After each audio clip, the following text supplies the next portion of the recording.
Hello everyone, Brandon Boyd here again on the second part of our leadership series on Developing the Leader Within You by Dr. John C. Maxwell. As I mentioned, his book Developing the Leader Within You, as well as the 21 Irrefutable Laws of Leadership, are phenomenal. I truly feel that leadership will determine the size and quality of your bank account, as well as your peace and happiness in life in general. And so what we want to cover today is the 5 levels of leadership, really looking at why people follow leaders. And so the very first level of leadership is called position. This is right, meaning that people follow you only because they have to. But real leadership, as John describes it, is more than just having authority. It's being the person that others will gladly and confidently follow. So probably too many of you out there, if you are employed, have experienced positional leadership, where their security is based upon title, not talent. So this level is often gained by appointment, and all other levels that we'll go over are gained by ability.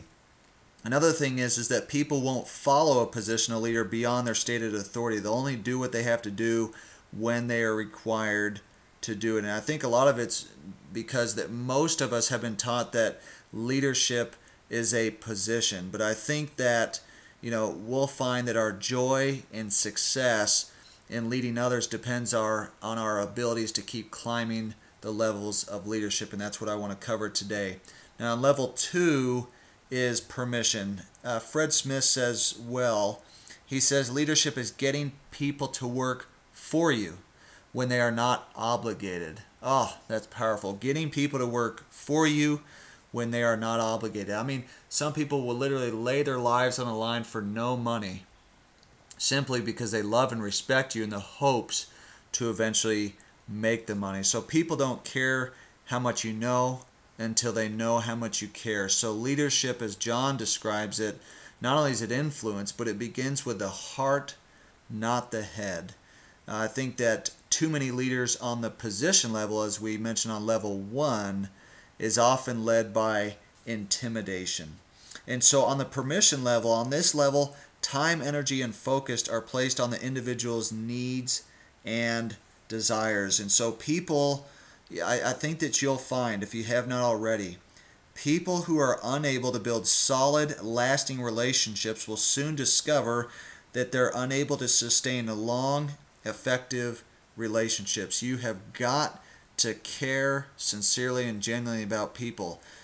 John says, he says, you can love people without leading them, but you cannot lead people without loving them. That's absolutely huge. Now, level 3 is production. This is on results. People follow because of what you have done for the organization and team. The third level of the 5 levels of leadership is on results. So people highly respect you. This is where good things begin to happen. The morale is high, turnover is low. On the results level, people come together to accomplish a purpose. They're results oriented, and people are going to follow people who are not only saying they're going to do something, but they actually do it. And this is a very productive leader. So this is, again, where that fire starts and people start to follow, is on the production level of leadership. Number 4, level 4, is on people development, reproduction. People follow because of what you have done for them. John says that a leader is great not because of his or her power, but because of his or her ability to empower others. Success without a successor is failure. A worker's main responsibility is doing the work himself. A leader's main responsibility is developing others to do the work. And I think that is extremely important, because now you are able to not only be productive yourself, but help others to duplicate that process by building them and lifting them higher to become leaders themselves. And I think another thing is you do what John calls walk slowly through the crowd. It's really kind of having a way of keeping in touch with everyone. So instead of just kind of going on your way and going fast where you need to go, this is where you really take the time to meet people, to tell them that you care for them. And like Zig Ziglar said, that you go to people and you let them know that they're cared for, that they were engineered for success, that they were designed for accomplishment, that they have the seeds of greatness within them. And this is really where people are developed. You really rise as a leader and help them to become leaders as well because of people development. So this is where you develop key leaders within this level. Number 5 and level 5 is on personhood.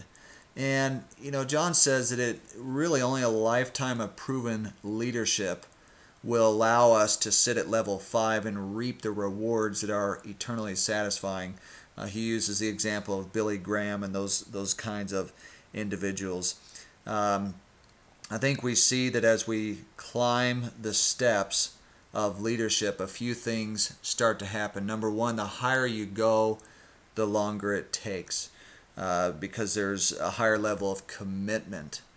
And then number 3, the higher you go, the easier it is to lead. And if you notice the progression from level 2 through level 4, the focus goes from liking you to liking what you do for the common interest of all concerned, to liking what you do for them personally. That's the big difference there. The higher you go, the greater the growth. Number 5, you never leave the base level or the levels below where you are as well. So again, going back through, we have position 1 is rights, where people follow you because they have to. Number 2 is permission, relationships. People follow because they want to. Number 3, production, results. People follow because of what you've done for the organization. Number 4, people development, reproduction. People follow because of what you've done for them. As a leader, you won't be on the same level with all of your people. Everyone is going to be at a different level. Number 7, you must work to carry other leaders with you up the steps. That's where really, especially if you're doing a business, rather than you just being at the top and being lonely, this is where you really carry other leaders with you up the steps as well. This is where it gives you opportunity for the future as well, that people will follow where you go, kind of like a Moses type of leader. Wherever you go, they will go, because you have developed such relationships with these people and have cared and helped lifted them up to the level that you're at, which increases everyone's opportunity that they will go where you are because you cared for them. Also, consistently, as we are climbing the leadership steps, we are consistently working to build ourselves into a more effective leader. So how does that work? Well, reading leadership books is a start. Or watching videos such as this one, where we're constantly finding ways to where we can cultivate certain skills and abilities to better ourselves. For our leadership to remain effective, it's essential that we take the other influencers within our groups to the higher levels. And by doing that, we can only do that through study and application. So we got to develop confidence in our people skills, and that's going to come over a period of time of not only studying, but also going out there and taking action. See every relationship you have as a chance to develop that person, rather than just them being a number or a prospect. This is an opportunity that you really have to develop leaders at the same time, to develop that person, because in the process it will develop you.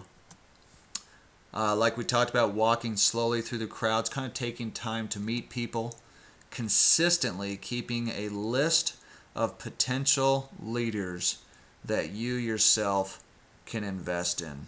And that's huge because, again, we are planting those seeds, and those seeds are our time that we invest into other people.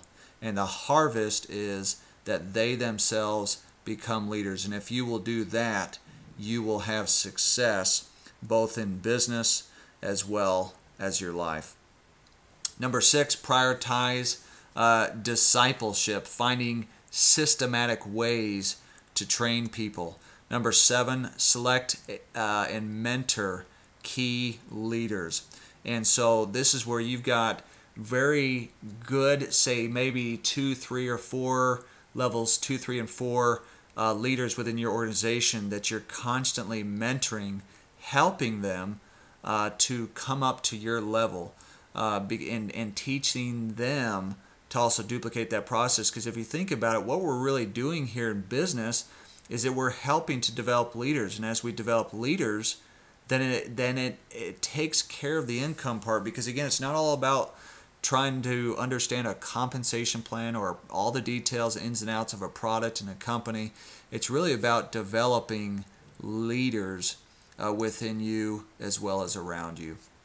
Live a model life that others would want to imitate. Okay, this is important because character, integrity, and honesty is really going to have kind of a key factor here, because people want to follow those that not only are going somewhere, but that absolutely have character and integrity as well. Recognize that people are your most valuable asset. That's why you've got to invest time into people. People who are selfish, they will always struggle to succeed in life, because happiness is having people around you that love you, care for you, you love and care for them as well, and therefore all of you have an opportunity to be happy, because I truly believe that as you care for others, you're going to find that inner peace within yourself. And so on the next video, we will cover the key to leadership and priorities. And so look forward to seeing you on that video as well. Appreciate your time. And again, always look forward to working with you.